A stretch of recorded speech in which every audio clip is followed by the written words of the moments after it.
दोस्तों, क्या आपको पता है कि आपका होम लोन आपके लाखों रुपए बचा सकता है? लेकिन शायद बचा नहीं रहा। ऐसा इसलिए कि हम में से ज़्यादातर लोगों को बैंक्स की हाउसिंग लोन स्कीम्स के बारे में ज़्यादातर चीज़ें नहीं पता होती। लेकिन परेशान होने की ज़रूरत नहीं है। आज हम एक ऐसे प्रोडक्ट के बारे में बात करेंगे, ऐसे हाउसिंग लोन प्रोडक्ट के बारे में बात करेंगे, जिससे ये समस्या हल हो सकती है। तो आइए शुरू करते हैं। दोस्तों, इससे पहले कि हम शुरू करें, let me introduce my self. मेरा नाम है मुकुल और मैं स्टेट बैंक ऑफ इंडिया में पिछले 9 साल से अपनी सेवाएं दे रहा हूं। तो दोस्तों, जैसा कि मैंने अभी कहा कि हाउसिंग लोन प्रोडक्ट्स में कुछ ऐसे प्रोडक्ट्स हैं जिनकी सुविधा अगर हमने नहीं ली तो हम लाखों रुपए की बचत से बच जाएंगे, यानी कि आपके लाखों रुपए नहीं बचेंगे। चलिए आइए बात करते हैं इस बारे में। तो दोस्तों, एक नॉर्मल होम लोन कैसे काम करता है? आमतौर से फॉर एग्जांपल आप एक 50 लाख का लोन लेते हैं और उस लोन का टेन्योर लेट्स से 20 साल है। इसका मतलब ये है कि वो लोन की ईएमआई यानी कि मंथली इंस्टॉलमेंट्स आप 20 साल तक देंगे हर महीने। ये कुछ ऐसे होगा कि आपने एक बार जब लोन ले लिया, उसके बाद एक फिक्स्ड अमाउंट आपको हर महीने पे करना है 20 साल के। इस तरह के लोन ऐसे लोगों के लिए तो बहुत अच्छे हैं जिन लोगों की मंथली इनकम फिक्स्ड है और उन्हें बहुत अच्छे से मालूम है कि इस पूरे 20 साल के दौरान कभी भी कहीं भी उन्हें एक्स्ट्रा पैसा नहीं मिलेगा। कहीं उनके पास एक्स्ट्रा अमाउंट ऐसी नहीं होगी जिसे वो कहीं पे पार्क करके रख पाए, या फिर जिस अमाउंट को वो एक्स्ट्रा डिस्पोजेबल इनकम की तरह कहीं पे इन्वेस्ट कर सके। दोस्तों, इस तरह के लोन ऐसे लोगों के लिए बहुत अच्छे हैं जो अगले 20 साल तक हर महीने सिर्फ और सिर्फ एक सैलरी के ऊपर डिपेंडेंट हो, यानी कि उनके पास उनकी सैलरी के अलावा और कोई भी इनकम का सोर्स नहीं होगा और उन्हें इस बारे में कोई शक भी नहीं होगा कि उन्हें सैलरी के अलावा कोई और इनकम नहीं होने वाली।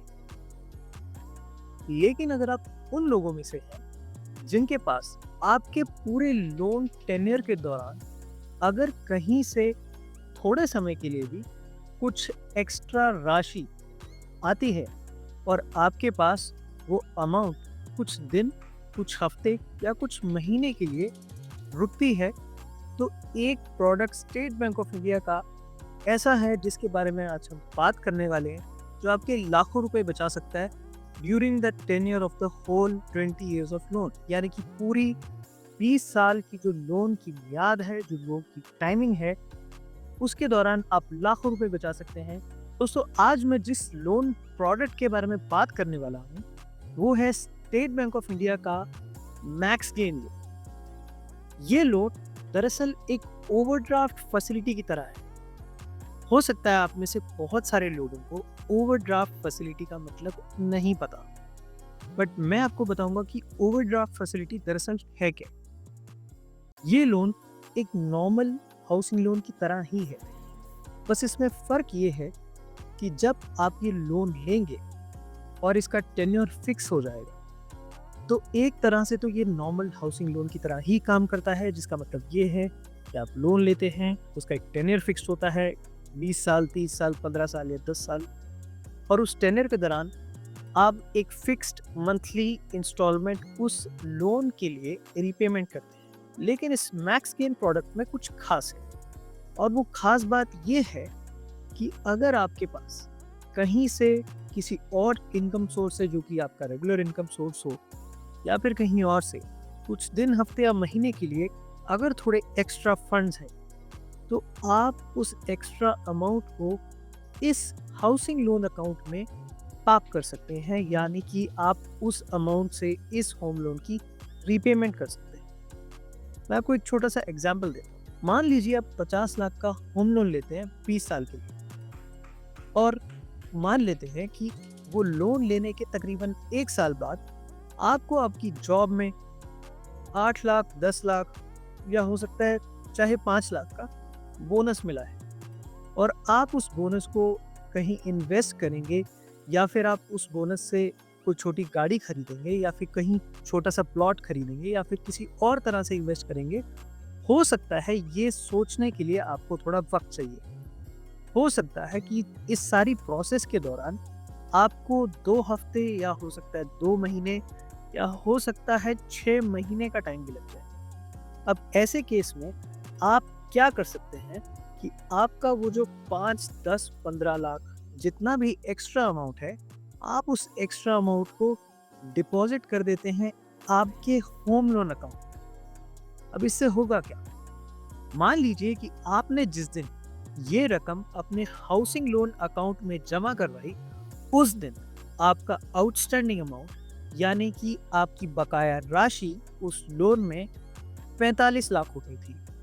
और हम ये मान के चल रहे हैं कि आपके पास जो रकम एक्स्ट्रा आपके बोनस के फॉर्म में आई थी या फिर किसी और तरीके से आई थी, वो रकम थी 10 लाख रुपए।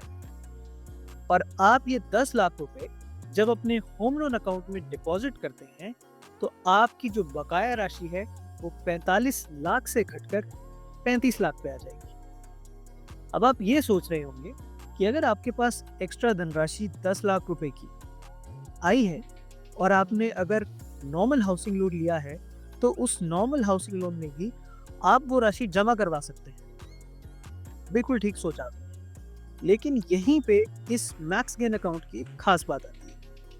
वो खास बात ये है कि जब आपको उस रकम की ज़रूरत होगी, लेट्स से, और मान के चलते हैं कि आपने 2 महीने बाद अपना डिसीजन ले लिया है, आप एक बहुत अच्छी गाड़ी में निवेश करना चाहते हैं अपनी फैमिली के लिए किसी म्यूचुअल फंड में, हो सकता है आप कुछ गोल्ड खरीदना चाहते हो या जो भी आपका मन हो। तो जब आपको उस पैसे की ज़रूरत पड़ेगी, तो आपको बैंक के चक्कर काटे बिना वो धनराशि मिल जाएगी। यानी कि आपने बैंक की नॉर्मल ईएमआई से ऊपर, उससे आगे, उससे ज़्यादा जितना भी अमाउंट अपने हाउसिंग लोन अकाउंट में रखा है, वो सारा अमाउंट आपको वापस मिल जाएगा। लेकिन इसमें फ़ायदा क्या है? इसमें फ़ायदा कुछ ऐसे है कि जैसा कि हमने अभी अपने उदाहरण में देखा कि आपने 10 लाख रुपए की राशि 2 महीने के लिए अपने हाउसिंग लोन अकाउंट में रखी थी। अब इससे हुआ ये कि उन 2 महीनों के लिए आपके लोन की आउटस्टैंडिंग यानी कि आपकी बकाया रकम 45 लाख से घटकर 35 लाख रह गई। लेकिन इससे होता ये है कि उन 2 महीनों के लिए बैंक जो ब्याज कैलकुलेट करेगा, वो 45 लाख पे नहीं, 35 लाख पे कैलकुलेट करेगा। और इससे होगा ये कि उन 2 महीनों के लिए जितनी भी ब्याज की राशि होगी, इन 10 लाख रुपए की, जो 10 लाख रुपए आपने उस अकाउंट में डाले थे, वो ब्याज से आप बच सकते हैं। इसी के साथ साथ क्योंकि ये पैसा आपका हाउसिंग लोन अकाउंट में है, तो वो सेफ भी है। अगर यही पैसा आप अपने सेविंग्स अकाउंट में रखते, या हो सकता है अपने घर पे रखते या किसी और फॉर्म में रखते, तो शायद ये पैसा आपको 8, 8.5 या इवन 9% ब्याज से नहीं बचाता। तो आज जैसा कि हमने देखा कि मैक्स गेन अकाउंट, जो कि आपके लिए बहुत अच्छा साबित हो सकता है, उसके बारे में हमने जानकारी ली। लेकिन इस मैक्स गेन अकाउंट को हर कोई नहीं ले सकता, इसकी कुछ शर्तें हैं। तो पहली शर्त तो मैक्स गेन अकाउंट की ये है कि आपका हाउसिंग लोन कम से कम 20 लाख रुपए का होना चाहिए, जो कि शायद आज की डेट में ज़्यादातर लोग 20 लाख रुपए से ज़्यादा का ही हाउसिंग लोन लेते हैं। दूसरी शर्त ये है कि ये सिर्फ और सिर्फ ready to move in properties पे ही मिलेगा। इसका मतलब ये कि अगर आप जिस घर को खरीदने के लिए लोन ले रहे हैं, वो घर अंडर कंस्ट्रक्शन नहीं होना चाहिए। वो घर ऑलरेडी रेडी टू मूव या फिर बना हुआ होना चाहिए। इस लोन की तीसरी शर्त है कि इस लोन में आपको नॉर्मल लोन से थोड़ा ज़्यादा ब्याज देना पड़ेगा। और अगर आपको इस लोन के बारे में और ज़्यादा जानकारी चाहिए, तो आप इस वीडियो में नीचे कमेंट करके अपना सवाल मुझसे पूछ सकते हैं। मैं हर एक कमेंट देखता हूँ और हर एक कमेंट का जवाब देता हूँ। तो दोस्तों जल्दी से मैं आपको इस पूरे प्रोडक्ट का रिकैप दे देता हूँ।